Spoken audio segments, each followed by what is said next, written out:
نحمدہ و نصلی علی رسولہ الکریم، اما بعد فاعوذ باللہ من الشیطان الرجیم، بسم اللہ الرحمن الرحیم۔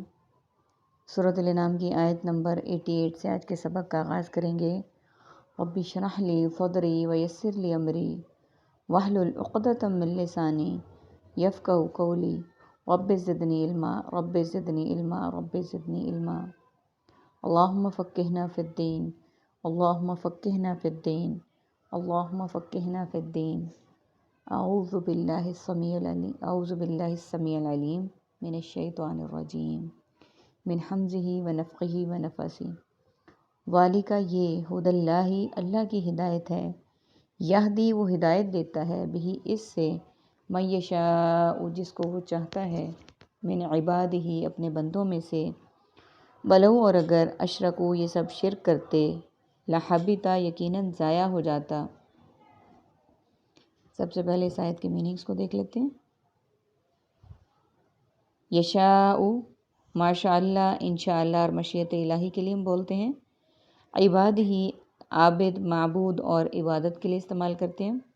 اشرکو شرک، شریک، شراکت اور مشرک کے لیے بولا جاتا ہے۔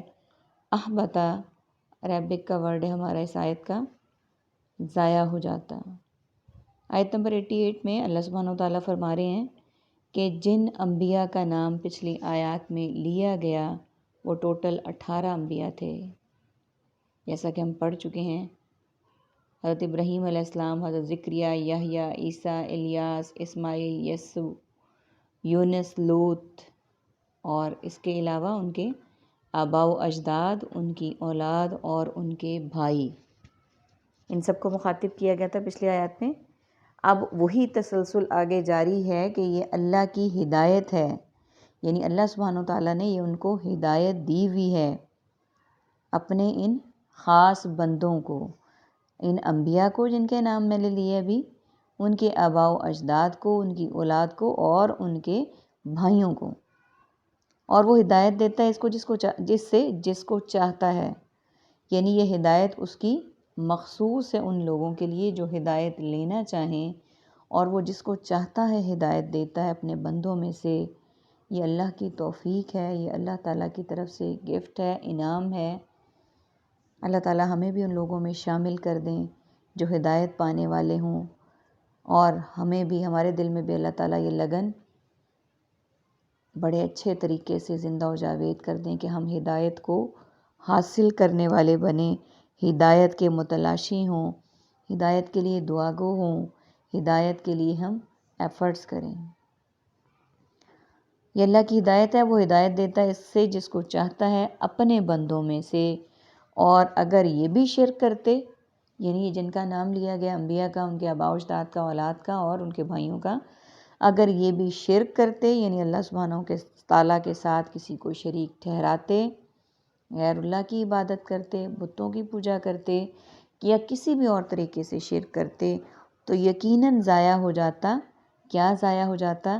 اس آیت کے اگلے حصے میں اس کو دیکھتے ہیں۔ انہم ان سے، ما کانوا یعملون وہ سب عمل جو وہ کرتے تھے، یعنی اگر وہ پوری زندگیاں انہوں نے اللہ کی خاطر وقف کیں، اللہ کے دین کے لیے وقف کیں، سختیاں برداشت کیں، مخالفتیں برداشت کیں، طرح طرح کے ظلم و ستم برداشت کیے، لیکن اگر وہ یہ تمام قربانیاں دینے کے بعد بھی شرک کرتے تو ان کا سارا کیا کرایا اکارت ہو جاتا، ان کے سارے اعمال برباد ہو جاتے جو انہوں نے اتنی محنت سے، اتنی لگن سے، اتنی زیادہ تکالیف کو برداشت کر کے کیے۔ اس سے ہمیں بھی یہ نصیحت ملتی ہے کہ شرک جو ظلم عظیم ہے، جو بہت بڑا گناہ ہے، اس سے بچ کے رہیں۔ اس کے بہت ساری صورتیں ہیں، نہیں تو ہم مسلمان ہیں، ہمارا اس بات پہ ایمان ہے کہ اللہ تعالیٰ وحدہ لا شریک ہے، ہم اس کے ساتھ شرک کرنے کا سوچ بھی نہیں سکتے، لیکن شرک کی جو اور چھوٹی چھوٹی اقسام ہیں ہمیں ان سے بھی بچنا ہے۔ ہمیں دکھ، تکلیف، پریشانی، ہر حال میں اللہ سبحانہ وتعالیٰ سے مدد مانگنی ہے، کسی اور سے نہیں۔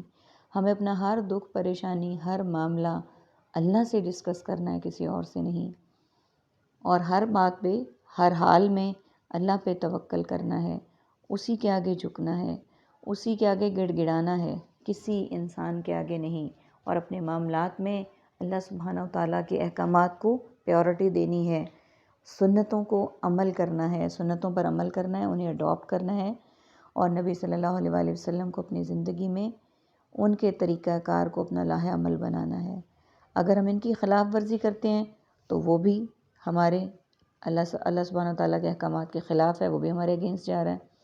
اللہ تعالیٰ سے دعا ہے کہ اللہ تعالیٰ ہمیں ہر قسم کے چھوٹے بڑے ظاہر